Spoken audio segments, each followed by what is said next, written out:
گەورەی و گرنگی نوێژ لەوەدای ئایزەکانم کە هەرچی دینێک کە خۆی پابند کردو بە ئاسمانە و ئیدعای وەحیەکە هەر هەمووی نوێژی تایە.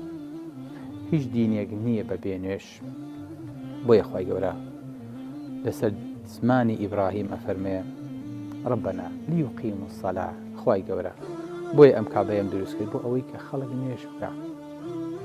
خوای گەورە کە باسی سولەیمانەکە فەرمێ إني أحببت حب الخير عن ذكر ربي حتى توارد بالحجاب.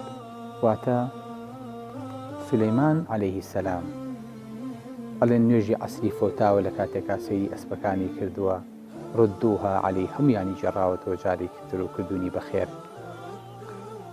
زكريا فنادته الملائكة وهو قائم يصلي في المحراب.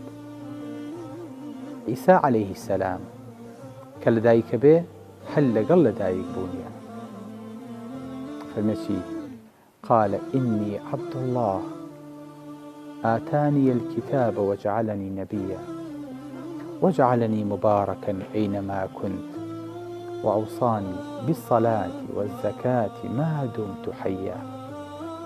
لديني مسيحيته لديني نصارايا. عیسا فەرمێ خوای گەورە ئەمری پێکردوم منداڵێکە لەسەر بێشکە و قسەکە فەرمێ خوای گەورە ئەمری پێکردوم بە نوێژ.